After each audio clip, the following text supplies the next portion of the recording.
नमस्कार दोस्तों, welcome to current affairs. Recently reserve bank of India के द्वारा इंडिया का पहला डिजिटल रूपी पायलट प्रोजेक्ट शुरू किया गया है। यहाँ पर आप जी बिजनेस का आर्टिकल पढ़ सकते हैं, RBI launch digital rupee pilot program. तो दोस्तों, ये डिजिटल रूपी क्या है, ये कैसे वर्क करेगा और बहुत कुछ डिस्कस करेंगे। सो इस वीडियो को एंड तक जरूर देखिएगा। और आपने अभी तक हमारे चैनल को सब्सक्राइब नहीं किया है तो जरूर से सब्सक्राइब कर लीजिएगा, ताकि हमारे वीडियो की लेटेस्ट नोटिफिकेशन आप सभी को सबसे पहले मिल सके। नाउ अब हम समझते हैं कि डिजिटल रूपी होता क्या है। डिजिटल रूपी सेंट्रल बैंक डिजिटल करेंसी के नाम से भी जाना जाता है। ये सेंट्रल बैंक द्वारा जारी किए गए करेंसी नोट्स का एक डिजिटल फॉर्म है। हमारे कंट्री में सेंट्रल बैंक है RBI, reserve bank of India. RBI जो नोट्स रिलीज करती है, मनी सप्लाई करती है, इकोनॉमी के अंदर फिजिकल फॉर्म में होता है। जो भी करेंसी नोट्स है 500 के 2000 के, वो फिजिकल फॉर्म होता है। अगर पेटीएम में 2000 रुपए है तो ये भी फिजिकल फॉर्म है, क्योंकि आपने पहले किसी बैंक में डाला होगा, फिर बैंक से पेटीएम वॉलेट में डाला होगा, तभी तो 2000 रुपए आए। तो ऑलरेडी ये फिजिकल फॉर्म में है।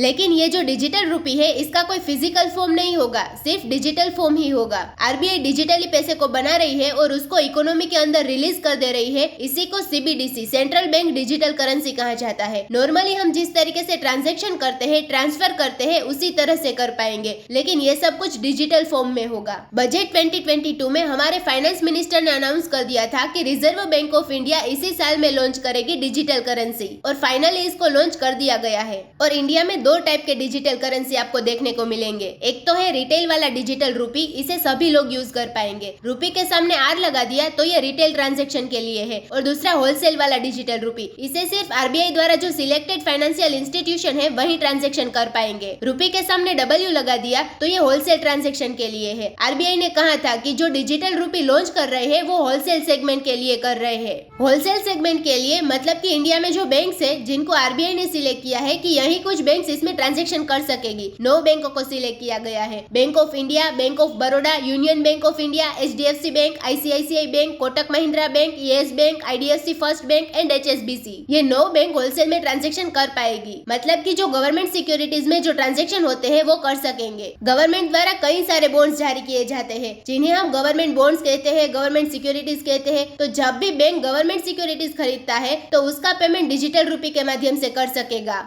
India one of the first major economies है जहां होलसेल सेगमेंट में सीबीडीसी पायलट प्रोजेक्ट लॉन्च किया गया। नाउ अब बात करते हैं रिटेल सेगमेंट में क्या होगा। रिटेल सेगमेंट जहां सभी लोग ट्रांजैक्शन करते हैं, पेटीएम से, फिजिकल नोट से, किसी भी तरह से, लेकिन हमें डिजिटल रूपी के माध्यम से करना है। मगर जिसके पास क्रिप्टो करेंसी था, उनका कहना था कि हम फिजिकल नोट नहीं, क्रिप्टो करेंसी में पेमेंट करना चाहते हैं, लेकिन हर जगह ये एक्सेप्ट नहीं हो सकता, इसलिए यहाँ पर डिजिटल करेंसी को लाया गया है। आगे जाके with in 1 month RBI retail segment का पायलट प्रोजेक्ट भी लॉन्च कर देगी कुछ सिलेक्ट लोकेशन पर। अभी इसकी टेस्टिंग चल रही है रियल टाइम बेसिस पर, ताकि आगे कुछ प्रॉब्लम्स ना आए। अब हम समझते हैं कि digital currency and crypto currency में डिफरेंस क्या है। क्रिप्टो करेंसी एक डिसेंट्रलाइज्ड डिजिटल एसेट है जहां पर एक्सचेंज किया जाता है बेस्ड ऑन ब्लॉकचेन टेक्नोलॉजी। मतलब कि किसी भी प्रकार का फ्रॉड इसमें नहीं होता। आपके अलावा कोई भी आपका पैसा एक्सेस नहीं कर सकता। ये बहुत सिक्योर है। मगर यहाँ पर सबसे बड़ी कंट्रोवर्सी है कि ये डिसेंट्रलाइज्ड है, मतलब कि इसे किसी भी इंटरमीडियरी जैसे कि बैंक, फाइनेंशियल इंस्टीट्यूशन या सेंट्रल अथॉरिटीज किसी के द्वारा कंट्रोल नहीं किया जाता।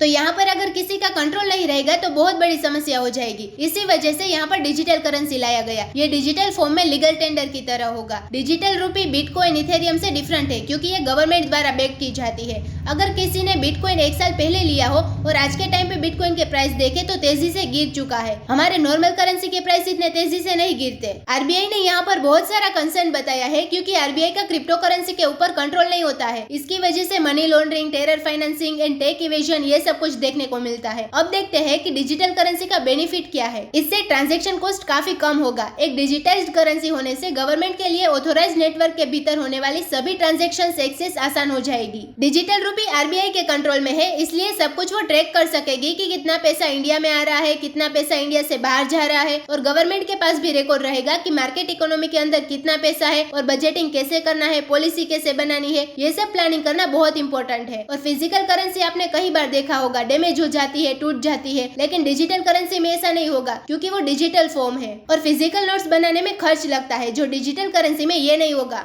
तो दोस्तों, इसी नोट के साथ वीडियो करते हैं खत्म। उम्मीद है यहाँ पे आपको काफी कुछ जानने को मिला होगा। Thank you for listening.